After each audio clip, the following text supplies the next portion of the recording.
Monsieur? Madame. Vous désirez, monsieur? Monsieur le commissaire Fish. Il est absent, monsieur. Vous attendait-il? Non.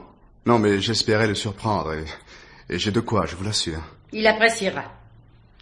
Quelle commission devrais-je? Non, c'est-à-dire, il s'agit d'une affaire assez confidentielle. Vous permettez? Un instant. Entrez. Voilà. Merci. Le commissaire rentrera-t-il bientôt?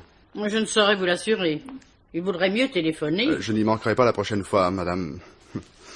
À toutes fins utiles, ma visite concerne également madame Fish. Madame Fish? Oui, madame Germaine Fish, née Bertrand. Mais c'est moi? Je le pensais bien. Je me présente Jacques Molinard, généalogiste. Généalogiste? Oui. Pardon? Je vais m'expliquer. Madame, je n'irai pas par 4 chemins. Voyons, vous avez bien habité 30 rue de la Faisanderie. Bien sûr, avant mon mariage. Vous étiez infirmière. À cette époque? Mais comment savez-vous? Non, l'important est seulement que je le sache. Et tout d'abord, voyons. Ces derniers temps, quelle sorte de relation entreteniez-vous avec monsieur Joseph Bloch? Monsieur Joseph Bloch? Oui, 131 rue des Renaudes. Je n'ai jamais entendu parler de ce monsieur. Mais vous avez cependant soigné en 1937 en tant qu'infirmière un certain Pierre Lévy. Ça, c'est exact. Et je me suis toujours demandé ce qu'il était devenu. Oh, vous pouvez cesser de vous interroger à ce sujet. Pendant l'occupation, une angine banale l'a emporté dans le petit village où il s'était réfugié. Ah, ça, il n'était pas très solide. Mais en quoi un tel souvenir me concerne-t-il? Il se concrétise aujourd'hui pour vous, madame. Et en quoi? Non, mais écoutez plutôt. Vous permettez? Oui. Voilà, je sous-signais Pierre Lévy, demeurant à Paris 13 avenue Foch, lègue à mademoiselle Germaine Bertrand, demeurant à Paris rue de la Faisanderie numéro 30, tous mes biens, meubles et immeubles, qui existeront à mon décès et composeront ma succession sans exception ni réserve. En conséquence, je l'institue ma légataire universelle. Légataire universel? Et qu'est-ce que vous dites de ça? Moi? À moi? Oui. Il lègue? Et tel est son testament. Déposé en 1938 chez maître Thibaudin, notaire à Paris. Non, mais c'est inouï! Mais c'est inouï! Mais pourquoi? Pourquoi moi? Non, mais attention, gardez-vous surtout de vous réjouir trop vite. Me réjouir? Mais je suis surprise, émue, Non, vraiment. C'est tout naturel, une fortune de cette importance. Mais Pierre Lévy, célibataire, sans enfant, avait une sœur qui décéda prématurément. Et de cette sœur lui était venu un neveu, ce Joseph Bloch dont je vous parlais. Ah oui, je vois. Oui, et ce neveu, ignorant le testament et pour cause, hérita à la nouvelle du décès tous les biens Lévy. Ah bon. Oui, vous saisissez. Ah, parfaitement. Je comprends parfaitement. Ah non, mais attendez. Non, monsieur, je vous assure, je n'ai trop attendu, justement.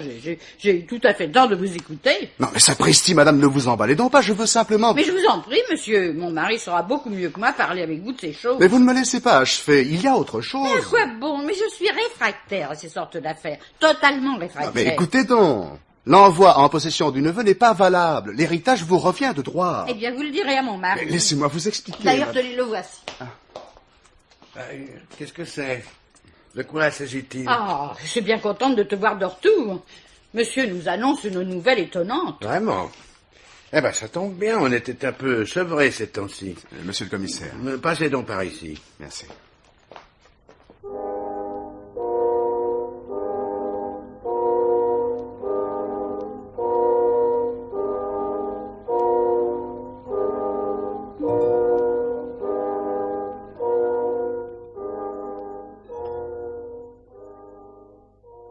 Eh bien, je vous ai écouté, monsieur Bolnard. Pardon, monsieur le commissaire, Molinard. Ah oui, c'est ça, Molinard. Jacques Molinard. Oui, c'est noté, croyez bien, c'est noté.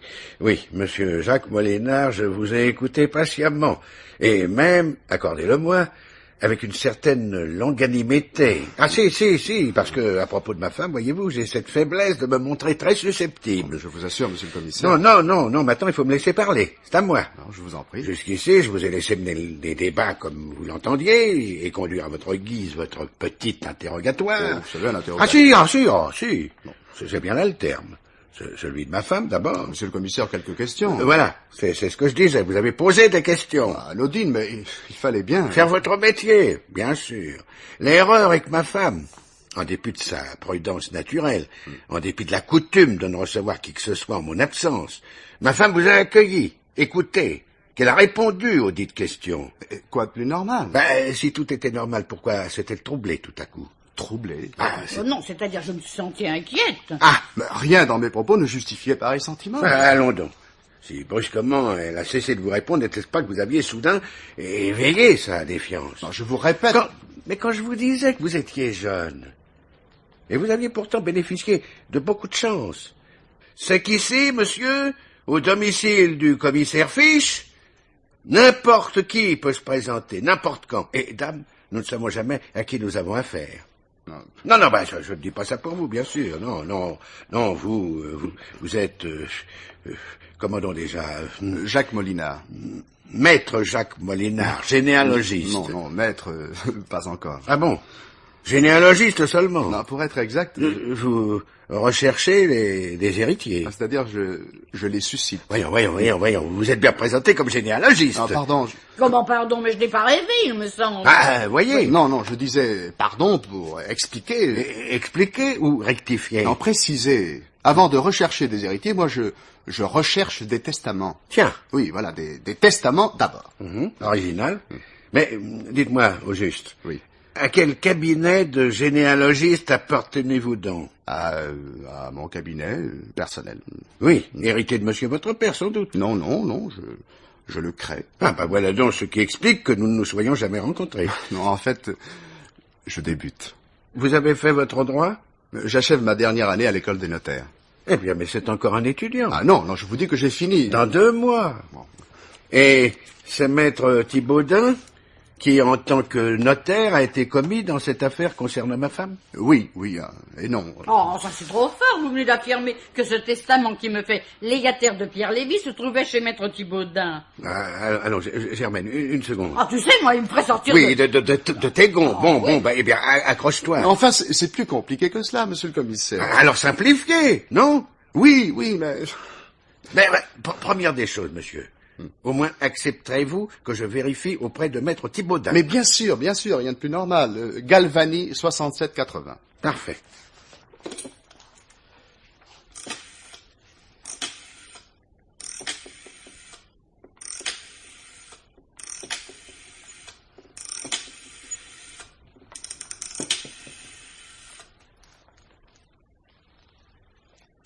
Tels sont les faits tout simples, monsieur le commissaire.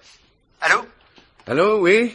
Eh bien, oui, j'ai parfaitement compris, maître Thibaudet. En tout état de cause, commissaire, monsieur Molinard tient ses renseignements de notre étude. Mais je n'en doutais pas, mais je vous remercie, maître, de me le confirmer.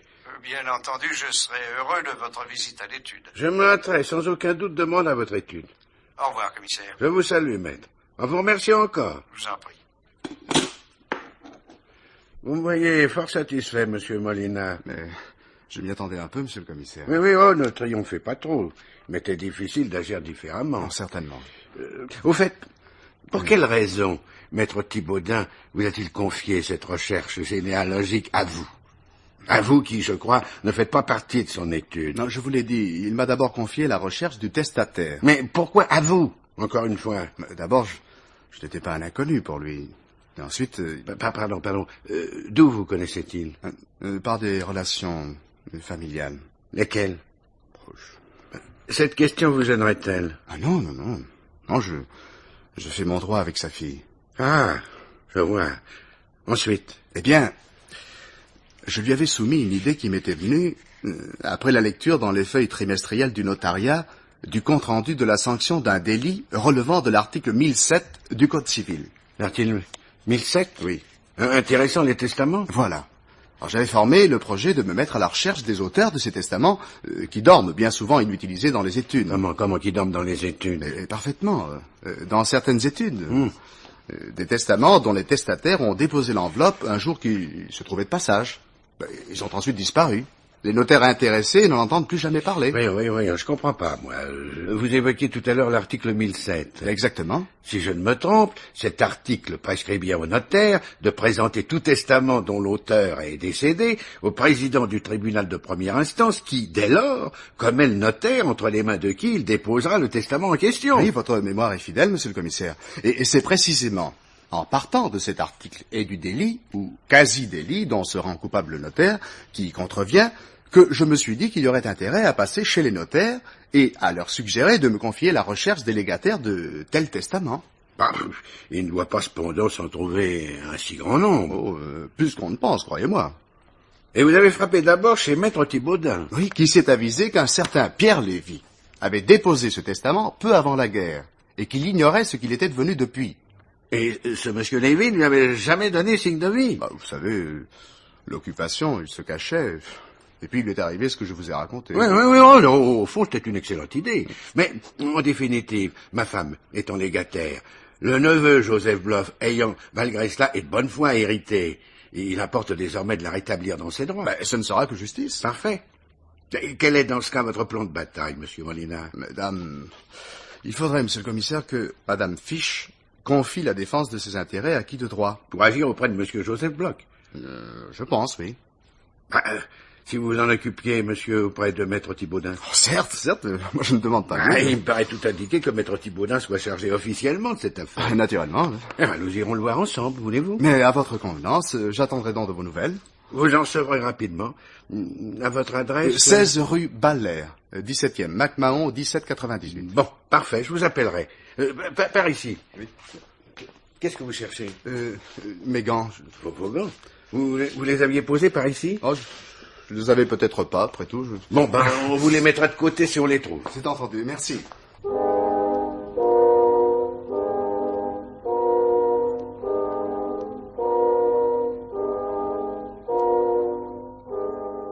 Alors, il est parti? Oh, nous allons nous revoir. Enfin, comment se fait-il que le notaire ne nous ait pas convoqués à l'étude? Dis-moi, Oui. ce Pierre Lévy, il faut croire qu'il a attaché grand prix à tes soins. J'avais appris à être rapide et silencieuse. Parlait-il avec toi de sa famille, de ce neveu Joseph Bloch? Oh, Ferdinand, mais ce dernier devait avoir tout au plus à l'époque 7 ou 8 ans. Oui, au fait, nous ignorons toutes cet usurpateur. Si nous prenions contact. Avec lui? Évidemment. Est-ce bien nous? Pourquoi pas? Passe-moi dans l'annuaire.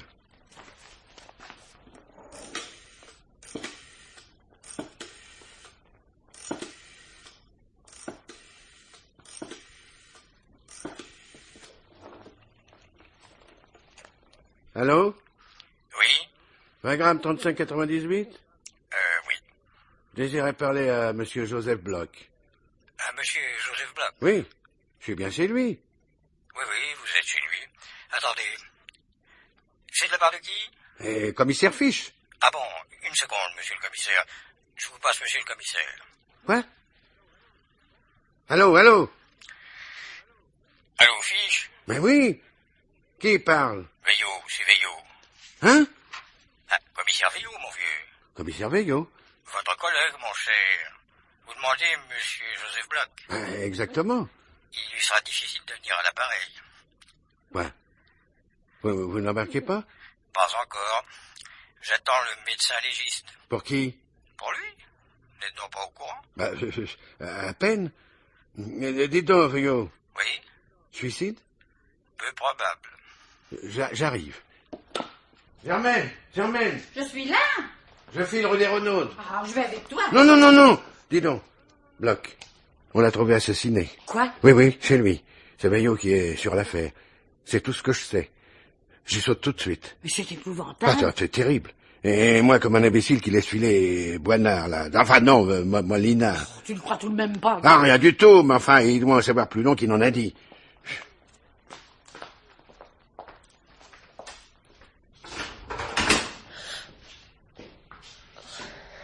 Pardon, mademoiselle.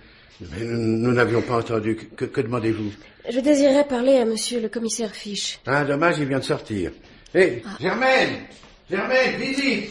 Voulez-vous voir? J'arrive. Oui, je m'excuse, affaire urgente. Mais je dois aussi parler à madame Germaine Fiche. Dans ce cas... À madame Germaine Fiche née Bertrand. Pardon? Bonjour, mademoiselle. Entrez donc, je vous prie. Une seconde, si tu permets. Comment disiez-vous, mademoiselle? Vous désirez aussi? Parler à madame Germaine Fiche née Bertrand.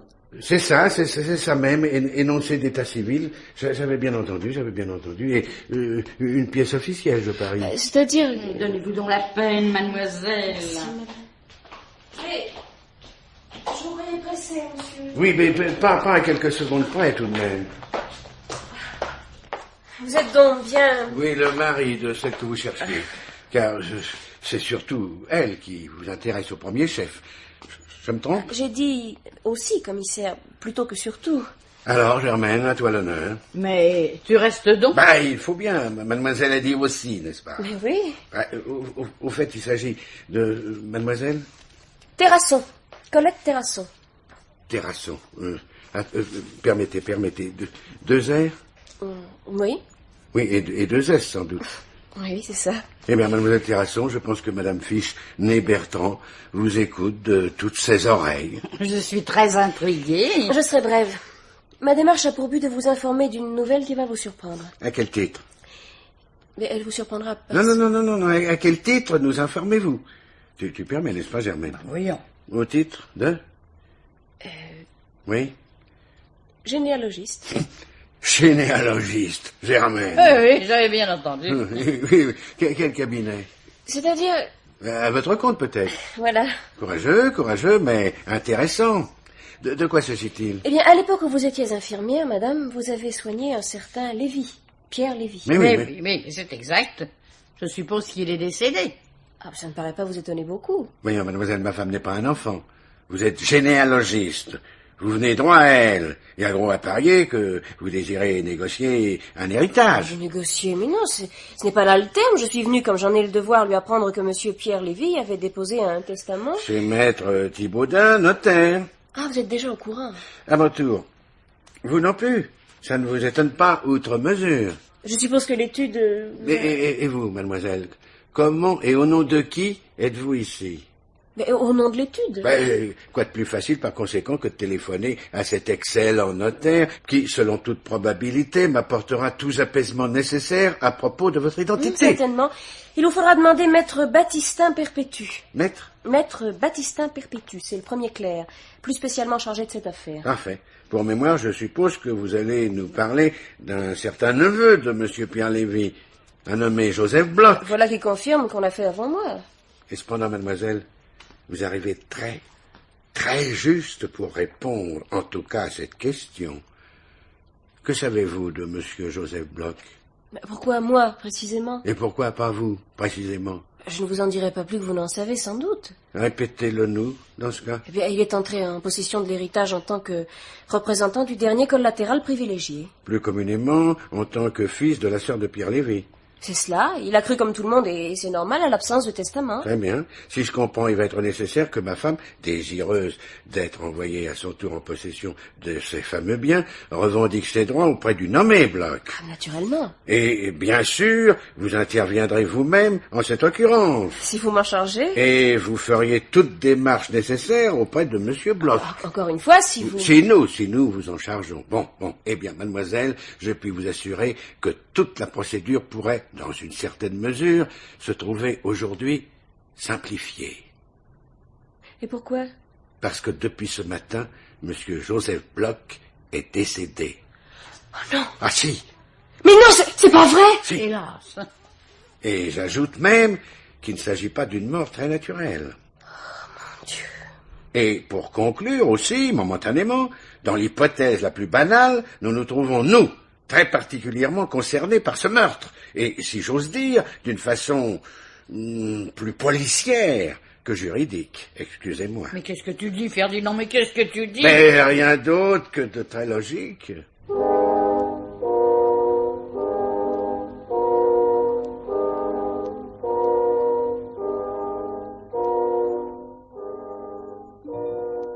Allô, Germaine?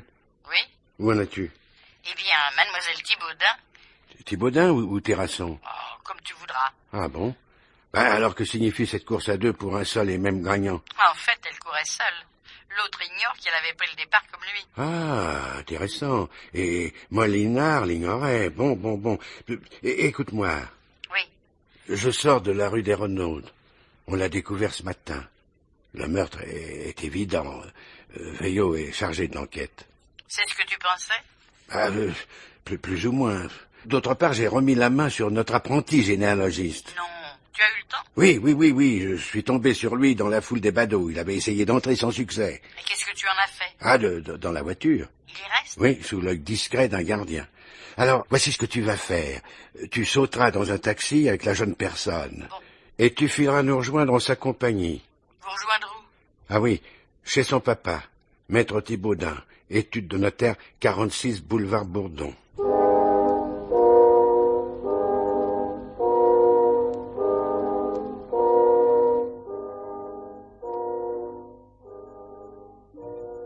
Merci de m'avoir attendu sagement, monsieur Molénard. Oh, ça? Ah, patiemment, en tout cas. Ah, c'est vous qui le dites. Oui, écoutez, nous allons très rapidement, si vous voulez bien, faire le point. Ouais. Et vous verrez qu'il est pour vous très préférable de répondre à mes petites questions à moi, plutôt qu'à celles que pourrait être conduit à vous poser mon collègue Veillot. Votre collègue? Veillot, oui, le commissaire chargé de retrouver le meurtrier de Joseph Bloch. Ben, vous ne doutez pas, je pense, qu'il ait éventuellement, lui aussi, quelques petites questions à vous poser, monsieur le commissaire Veillot. Comment? Mais si, par exemple, j'en doute. Ah, oui, je vois. Vous vous trouvez étranger à ce crime. Ben, autant que vous, je pense. Votre femme héritait. Ah, ben voyons, mais bien sûr. Nous y voilà donc. Comment avez-vous appris le crime? Il y a une demi-heure, en voulant monter chez Bloch, on m'a pas laissé passer. Le gardien avait ordre de se taire. Il a parlé. Bon. À supposer. Comment le prouverez-vous éventuellement? Cette question, je ne peux pas le prouver. Je suis parti de chez vous, j'ai pris le métro, je suis arrivé ici, je n'ai rencontré personne. Et au fait, vous le prouverez. Ah bah voyons, alors c'est absurde. Mais si, vous savez bien que chez vous, j'ignorais le crime. Mais je ne sais rien du tout. D'abord, à quelle heure êtes-vous parti de chez vous? À quelle heure? Oui, ce matin. Mais je vous ai déjà dit... Que je ne suis pas officiel. Très bien, je vais pourtant vous laisser encore une chance. Je vous emmène donc chez Maître Thibautin, si vous n'y voyez pas d'inconvénient. Et que dira le commissaire Veillot? Il agirait comme moi. C'est à l'étude que nous pourrons faire le point. Parfait, allons-y. Ah, pendant que j'y pense. Tenez, Oh nom d'un chien, mes gants. vous les aviez laissés sur une chaise, rue de la Faisanderie. Oui, ah vraiment, ça m'ennuyait. Ils sont bien les vôtres, au moins. Ah, aucun doute. Dites donc, Oui. attendez. Oh, mais c'est que moi, j'en suis pas si sûr que ça. Faites voir. Oh, Pécari, 8 écarts, je le reconnais bien. Non, mais parce que hier, un client en avait également oublié une paire. Je voudrais pas. Enfin, regardez, ils sont tout neufs. Ah oui. Je les ai achetés il y a 5 jours sous les voûtes du Louvre. Ce serait évidemment facile à prouver. Je garde toutes mes factures. Ah, ça alors, vous avez de la chance. Vous exagérez, commissaire. Non, je dis bien. Car cette facture, il va falloir incontestablement la produire. Vous plaisantez? Ah, mais je n'en ai nulle envie. Écoutez bien, Jacques Molinard. Oui. En vérité, ces gants-là n'étaient pas chez moi. Non, absolument pas. Mais bel et bien sur le rebord de la bibliothèque du premier étage à droite, 131 rue des Renautes, chez monsieur Joseph Bloch. Vous les avez abandonnés inconsciemment ce matin, et où il m'a suffi tout à l'heure de les cueillir. Bon, alors je crois que maintenant qu'il vaut mieux que je vous explique. Je crois aussi. Je n'ai jamais rencontré monsieur Joseph Bloch avant ces derniers jours. Continuez. Je veux dire, je ne l'avais jamais atteint au téléphone. Le seul moyen de rapport jamais établi entre nous. Continuez. J'ai donc dû l'appeler à de fréquentes reprises pour solliciter un rendez-vous. Il était constamment pris. Enfin, il se décide à m'accorder cette entrevue. Alors il me prie de passer ce matin. Ce matin? Ben oui, ce matin. Bon. Allez-y. De passer, donc, ce matin de bonne heure. Si possible à 8 heures. Il devait en effet s'absenter dès 8h30 et pour toute la journée. Et il m'avait indiqué l'étage. Je suis monté directement. J'ai sonné. On ne répondait pas. J'ai insisté. Vainement. Je me suis alors aperçu que la porte d'entrée était entr'ouverte. J'ai fait quelques pas. La porte du bureau était également... Pardon. Quel bureau? Son bureau. Vous le saviez donc que son bureau se trouvait là? Oui. Non, je le savais. Comment voulez-vous, c'était la première fois. Vous l'avez dit, en effet. Alors pourquoi dites-vous la double porte de son bureau, alors que vous prétendez entrer là pour la première fois? Je le dis maintenant, mais je ne l'ai compris qu'après, naturellement. Ah. Continuez. Attendez. La double porte de son bureau? Oui, attendez. Oui, c'est ça. Elle était également ouverte. On apercevait de la lumière. J'ai appelé 2 fois, sans réponse. J'ai avancé. J'ai poussé la porte et je l'ai vue. tout de suite. Pardon. Oui. La porte poussée. Où vous trouviez-vous très exactement? Au-delà du seuil? Sur le seuil? Ou en deçà? Sur le seuil. Bon. Vous l'avez vu tout de suite, disiez-vous? Oui, c'est cela. Couché par terre. Il paraissait immense. Oui, ça c'est classique. Ensuite? Eh bien, j'ai compris aussitôt ce que pouvait présenter d'insolite ma situation. Alors, je me suis sauvé comme un fou. Oubliant vos gants. Ah ben oui, je me souviens en effet m'être appuyé sur le rebord de la bibliothèque de cette main qui tenait les gants. Alors j'ai dû machinalement m'en débarrasser, là, un moment, pour tirer mon mouchoir et m'éponger le front. Dites donc, vous avez le bras long. Comment le bras long? Ah oui, vous affirmez être resté sur le seuil. Il est à 3 mètres de la bibliothèque. Ah, vous croyez? Certain. Bon, alors j'ai dû entrer sans m'en rendre compte. Ah, il faut l'admettre. Un autre point très différent.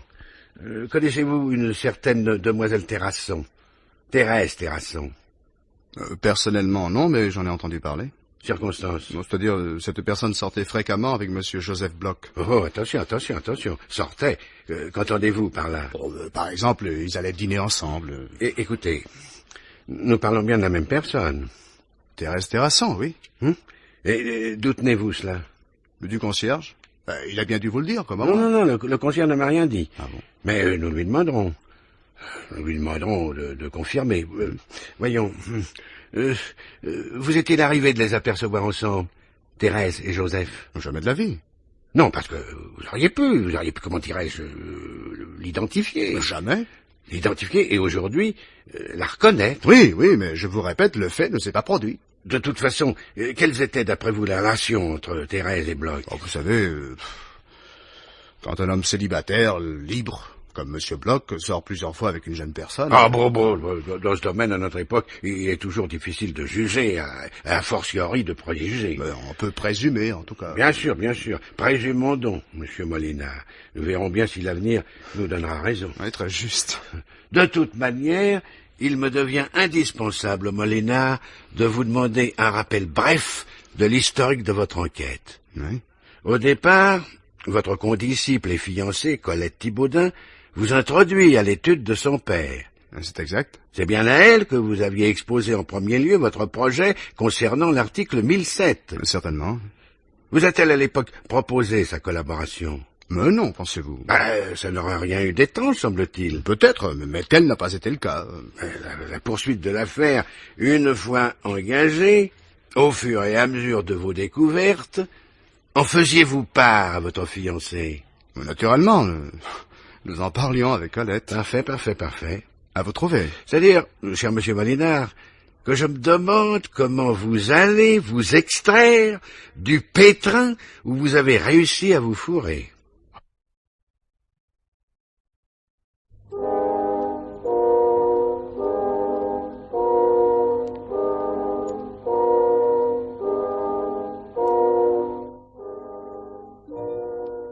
Très heureux de vous accueillir à l'étude, commissaire.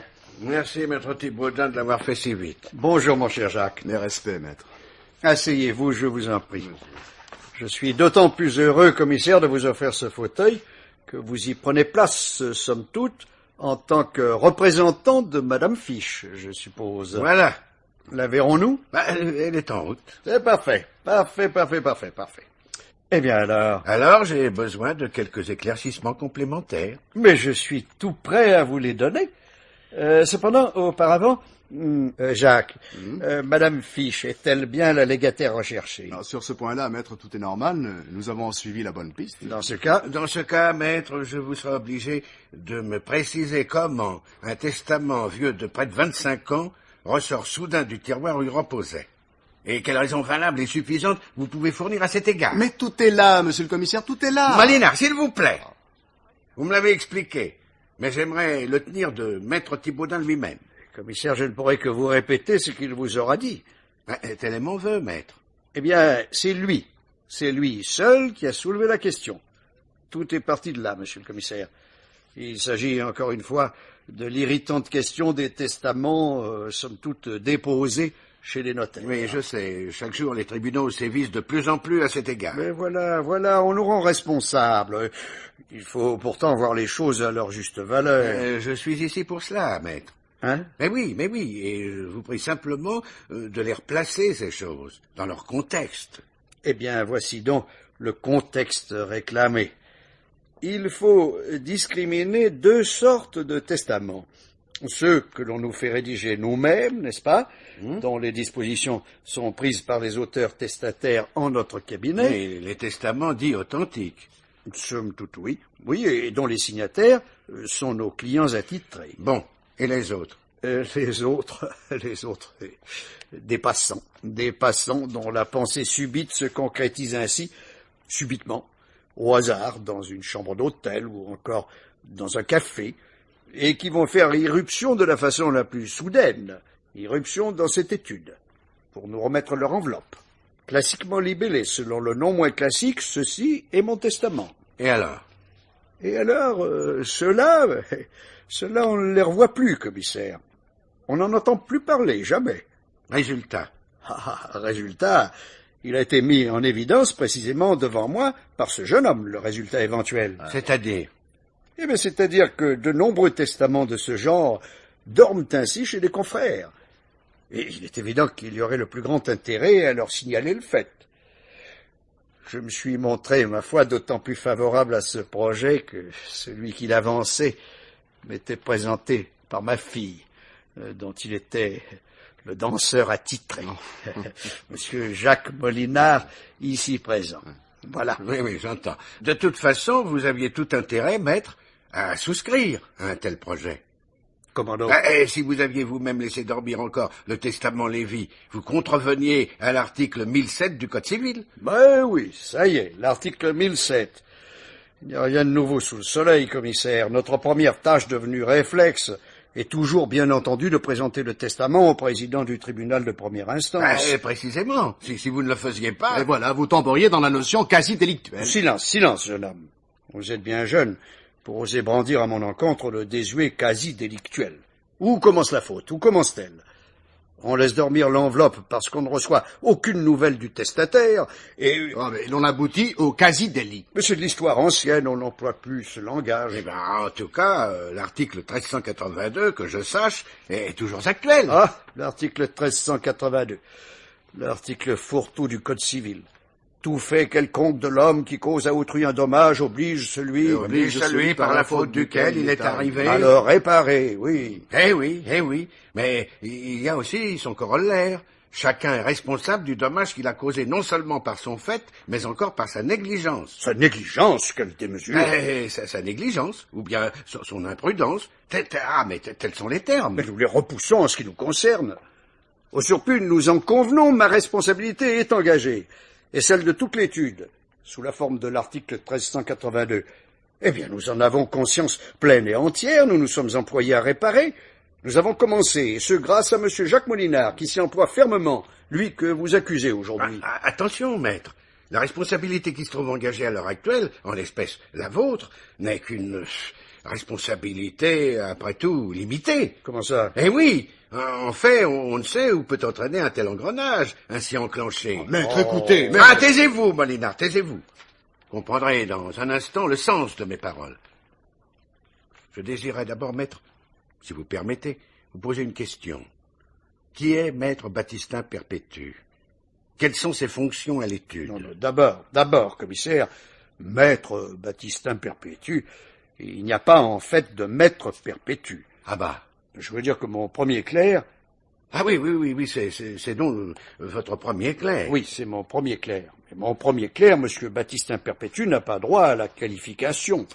C'est cependant, j'imagine, une coutume de la lui prêter. Mais certes, tous les clients lui donnent du maître. Au reste, il le mérite. Oui, enfin, il était seul à l'étude à s'occuper, je crois, du testament Lévy. Non, maître, je vous en prie, ne lui dites rien. Mais enfin, Jacques, que se passe-t-il? Pourquoi vous montez-vous ainsi? Mais pourquoi? Mais comprenez donc. Je voudrais bien. Mais enfin, monsieur Joseph Bloch est mort. Comment? Qu'est-ce que vous... Mais mort, il est mort, assassiné. Comme ça, vous l'aurez dit. Mais comment? Joseph Bloch? Eh oui, maître, oui, Joseph Bloch est mort. Et pour le commissaire, c'est moi qui l'ai assassiné.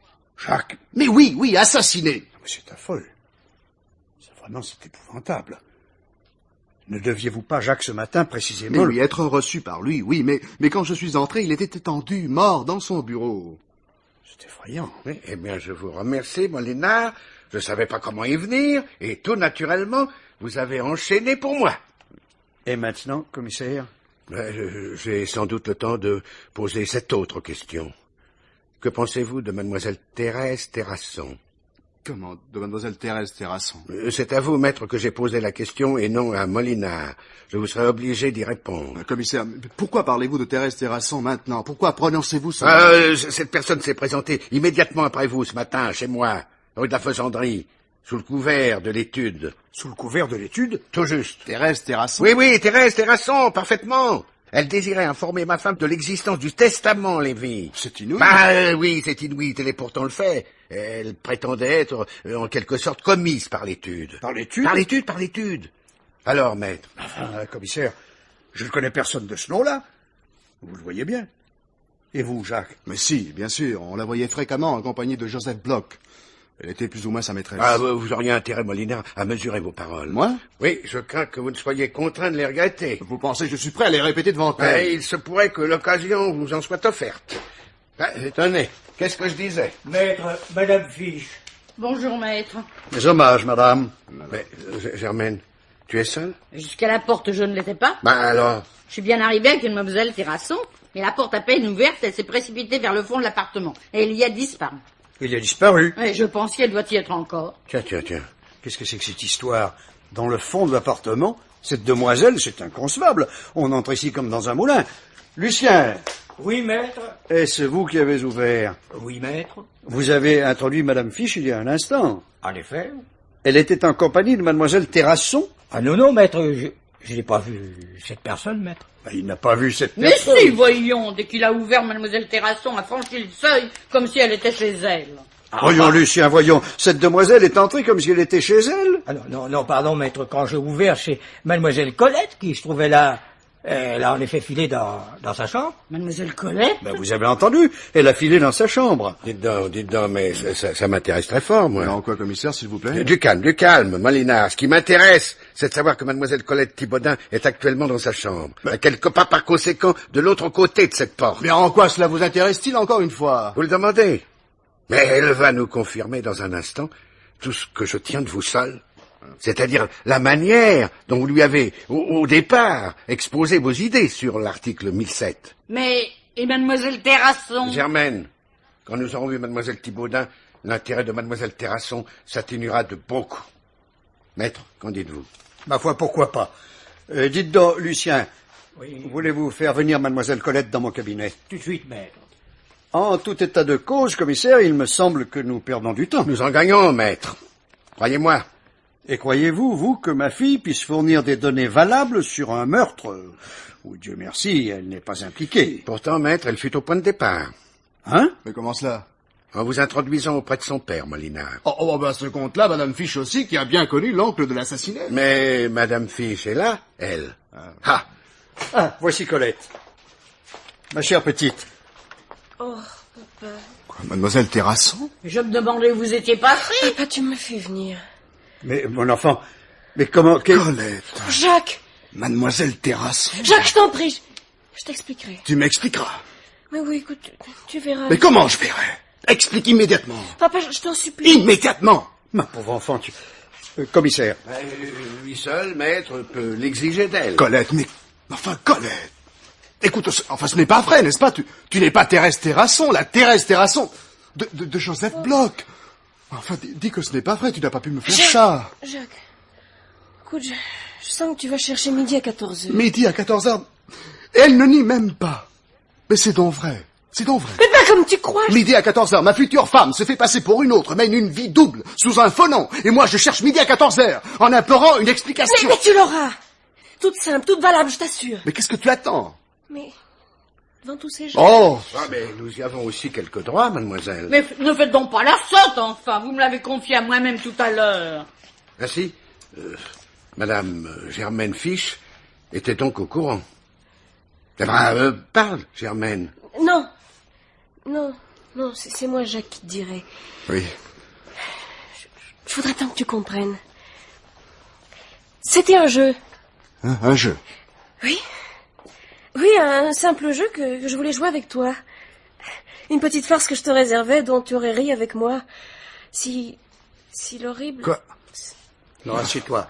Assieds-toi, mon petit, voyons.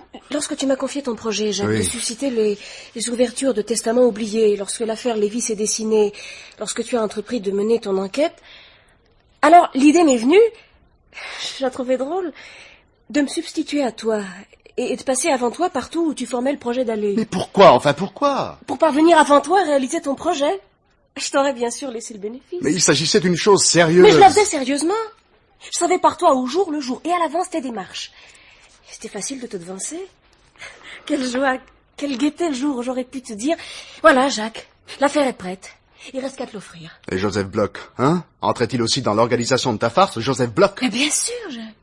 Ma petite fille, Joseph Bloch est mort assassiné. Fais attention à ce que tu vas dire. Mais à quoi ça peut-il me nuire si je ne dis que la vérité? Et voyons comment tu me la feras admettre. Jacques, lorsqu'avant toi j'ai sonné chez Joseph Bloch, je l'ai trouvé si différent de ce que j'imaginais. Installé qu'il était dans ce reste d'une fortune qui lui avait coulé entre les doigts, si sympathique enfin. Mais oui, sympathique que tu t'es mise, n'est-ce pas, à sortir avec lui? Mais oui, je suis sortie avec lui parce que je ne sentais pas le courage brutal, immédiat de le déshériter. Et aussi parce que j'espérais... Enfin, je sentais que j'obtiendrais petit à petit de le placer dans l'état d'esprit nécessaire. L'état d'esprit? Mais elle est folle, mais est-ce que tu me prends pour un imbécile, dis? Ah, Jacques, ça y est, tu vois... Mais silence à tous, s'il vous plaît. Molinard, et vous, mademoiselle Thibaudet, qu'est-ce qui me prouve que cette scène à laquelle nous venons d'assister ici soit tout à fait sincère? Sincère? Commissaire, vous exagérez. Pas du tout. Pourquoi cette scène de jalousie ne serait-elle pas une copie conforme d'une scène identique datant de 24 heures? Oh, c'est un peu fort. Pourquoi, Molinard? Ça serait bien plausible pour quelqu'un occupé uniquement de l'affaire. Pourquoi n'aurait-il pas découvert avant vous la véritable identité de Thérèse? Et dès lors, devant une fiancée plus ou moins compromise... Mais je vous interdis de... Même s'il se trompe, en fait, pourquoi ce sursaut de jalousie à ce moment-là? Ce sursaut de jalousie qui lui suffit de jouer aujourd'hui pour nous, avec d'autant plus de véracité qu'il l'aura subi sincèrement. Mais voyez-moi ce roman, maintenant. Mais, commissaire, nous allons vers l'absurde. Ma fille, une telle comédie... Elle ne ferait que suivre Molinard. Ainsi, spontanément. Mais pourquoi non? Oh, quel don, vraiment. Déjà prouvé, mademoiselle. Et selon vous, dans quel but ces instants de théâtre? Le simple but de me dérober le mobile qui me manquait au meurtre de Joseph Bloch. Ah, mais c'est la meilleure, parce que ce mobile, en somme, serait... La jalousie. Jacques! Oh, décidément, commissaire, vous êtes très fort. J'avais déjà une présomption contre vous, née de votre visite clandestine 131 rue des Renaudes, sans raison valable. Comment sans raison valable? J'avais rendez-vous avec Monsieur Bloch. Pourquoi me l'avoir tu? Ah, mais vous y revenez sans cesse. Je craignais ce qui arrive, une présomption quelconque, d'ailleurs. La vôtre ne repose que sur mon silence. Pardon. Elle s'étègue sur un fait très matériel. Bon, une paire de gants. Je pense bien. Mais quelle paire de gants? La sienne. Formellement reconnue par lui. Oui, le commissaire prétend que je les ai oubliés chez Joseph Bloch. Je prétends, vous l'avez reconnu encore une fois vous-même. Mais c'est absolument faux. Vraiment? Mais tu les as oubliés, ces gants, à la fac, sur ton banc. C'est moi qui les ai ramassés derrière toi. Ah, tu crois? Mais je suis sûre. Tiens donc. Voudriez-vous dans ce cas, mademoiselle, m'exposer par quel miracle Monsieur Molinard tient actuellement ses gants dans sa main? Je vois pas. Colette, Je sais plus. Colette, ma pauvre enfant, te rends-tu compte de la gravité du fait? Mais puisque je te dis que je ne sais plus. Mademoiselle, réfléchissez. Quand avez-vous vu Joseph Bloch pour la dernière fois? Mais enfin, que lui voulez-vous? Elle était avec moi. Baptistin! Tiens. Ah, voici Perpétue. Vous m'aviez fait demander, maître? Oui, mon ami. Nous voici réunis pour éclaircir la situation. Je vous prierai en toute chose de répondre, comme à moi, au commissaire Fiche. Mais, maître, au commissaire? Eh bien, oui. Au commissaire de police? Mais évidemment. Vous aviez déjà commencé à répondre, ça me semble. Ah non, c'est impossible. C'est impossible. Perpétue. Oh, en aucun cas. Je n'accepterai de subir. Je suis innocent. Innocent, vous entendez? Mais nul n'en doute, Perpétue. Monsieur, calmez-vous, s'il vous plaît. Vous vous méprenez. Oh. D'abord, maître Thibaudet vous le dira, je suis ici à titre privé. Mais bien entendu, voici Madame Fiche, légataire légale. Oui. Madame? Oui, Ah. voilà. Ah oui. Et ma présence n'est pas motivée par un délit quelconque relevant de l'article 1007 du Code civil. Alors, ce n'est pas pour... Voyez, hein, n'est-ce pas, vous faisiez une confusion. Ah, voilà, oui. Vous pensez donc encourir une telle responsabilité à propos de ce testament? Mais c'est moi qui ai reçu le testament, Lévy. En 1938. C'est exact. Perpétue faisait l'intérim au moment où mon père est mort. Mais bien sûr, j'étais donc seul responsable. Aussi, lorsqu'on a déterré le testament et que l'on m'a rendu responsable... Qui? Eh ben lui, Molinard. Je ne vous ai pas rendu responsable. Silence, s'il vous plaît. Vous, monsieur Perpétue, vous vous sentiez responsable? J'étais seul. Selon cet article, je n'avais pas fait ce que je devais. Allons, Perpétue, vous grossissez les choses. Mais non, je le sais bien. Et de toute façon, monsieur Perpétue, vous ne pouviez supporter l'idée, hein? C'est bien ça. Mais comment voulez-vous? Toute une vie d'honneur et d'estime, une vie qui tout à coup s'effaçait, sombrait. Et j'allais me retrouver devant des magistrats, être interrogé comme aujourd'hui, jugé, et qui sait, condamné. Bon, ne vous énervez pas. Et dès lors, qu'avez-vous fait pour éviter ça? Pour éviter le déshonneur? Madame. Mais j'ai tenté de réparer. Hein? Et mademoiselle Thibautin vous y a aidé? Hein? Mademoiselle? Baptistin, vous pouvez parler maintenant. Mademoiselle Colette. Il faut, Baptistin. Alors, nous avons cherché, commencé notre enquête. oui, et ainsi naquit, n'est-ce pas, Thérèse Terrasson. Ah, mademoiselle... mademoiselle... Tu appelais cela une farce, Colette. Oh, Jacques, comprends. Mais comprendre quoi? Que j'étais dupé, bafoué. Mais d'accord avec Baptistin, tes droits étaient sauvegardés. Bien entendu. Oui, s'il vous plaît, vous vous expliquerez plus tard. Bon, désormais, nous découvrons un lien, semble-t-il, entre nos trois enquêteurs. Et c'est un lien de suspicion. De suspicion? Ben oui, car ils ont tous trois abouti à un second mort. Un second mort? Quel second mort? Joseph Bloch. Joseph Bloch? Joseph Bloch est mort? Ah, tout à fait mort. De plus, assassiné. Oh, c'est pas vrai. Oh non, ça c'est pas vrai. Mademoiselle Thibautin, vous avez eu la même réaction. Je me souviens. Si, Baptistin, c'est vrai. On l'a découvert ce matin à son domicile, un poignard planté dans la poitrine. Et c'est moi, Baptistin, qu'on soupçonne de ce meurtre. Vous, mademoiselle? Mais ne l'écoutez pas, il y a plusieurs suspects. Et j'en suis, monsieur. Et moi également, monsieur Perpétue. Nous voici de nouveau devant votre réponse spontanée de tout à l'heure. Mademoiselle Thibautin, déclariez-vous se trouver en votre compagnie lorsqu'elle a vu monsieur Joseph Bloch pour la dernière fois? Mais j'ai dit ça, moi? Je ne sais pas, moi, à moins d'un rêve collectif. Dites la vérité, Baptistin. Allez. Eh bien, c'est exact. Mademoiselle était avec moi. Bon, c'est donc à vous deux, cette fois, que je pose la question. Quand avez-vous vu Joseph Bloch pour la dernière fois? Mais... Hier soir, monsieur le commissaire. Vous pesez bien vos mots, mademoiselle. Aussi lourd soit-il, monsieur le commissaire. Je suppose que vous veniez demander des comptes. J'étais seul. Je voulais prier monsieur Bloch de recenser ses biens, ceux qu'il avait hérités et ceux qui lui restaient, et parvenir enfin avec lui à un accord amiable de restitution à madame Fiche. Et vous espériez le convaincre? Il a commencé par discuter. Avec pièce à l'appui. C'est-à-dire... Oui, n'a-t-il pas produit alors un testament postérieur au premier, datant de 41? Un testament? Oui, mais oui, annulant le précédent. C'est un faux, fabriqué de toutes pièces. Baptistin! De toutes pièces, je le prouverai. On voulait m'empêcher de réparer. Oh, Baptistin. Mais quoi donc? Alors, Baptistin Perpétue, exposez-nous les faits maintenant, dans leur entière vérité. Mais quel fait? Mais oui, car ce testament, voyez-vous, monsieur Joseph Bloch le serrait dans sa main gauche lorsqu'on a découvert le corps. Dans sa main? Le testament? C'est moi, commissaire, qui le ferai à sa place. Quand je suis arrivé à mon tour, la femme de ménage se retirait. Elle m'a fait entrer. Les éclats de voix m'ont attiré vers la bibliothèque. Baptistin tenait à la gorge Joseph Bloch qui le menaçait d'un poignard. Je me suis précipité, je voulais les séparer. Oui. Nous sommes tombés alors tous les trois. Baptistin et moi, nous nous sommes relevés aussitôt et nous nous sommes enfuis sans regarder derrière nous. Comme ça, sans raison. Oui, instinctivement. J'ai attrapé Baptistin par la main. Par conséquent, il a marqué un temps d'arrêt. Que regardiez-vous ainsi, Baptistin, de cet air stupéfait? Eh bien, il ne bougeait pas. Le front sur le tapis. Mais comment le savez-vous? Mais peu importe, nous y sommes. Dans la chute, le poignard s'est enfoncé dans sa poitrine, à l'endroit du cœur. Mais on l'aurait pas sauvé. N'est-ce pas? On l'aurait pas... C'est pas moi qui vous le dirai. Une question encore, Monsieur Perpétue. Oui. Ce testament qu'il produisait tout à coup, annulant le précédent, écartait de vous toute notion de responsabilité concernant le premier. C'est exact. Alors, pourquoi vous gendarmez ainsi, piquer une crise qui vous a fait sauter à sa gorge? Je ne sais pas. C'était professionnel. Je n'ai rien vu d'autre. Je n'ai pas pensé à moi. Je n'ai pas pu me contrôler. Oui, je vois. Eh bien, il ne nous reste plus qu'à trouver confirmation dans le rapport du médecin légiste. Allons, viens, Germaine.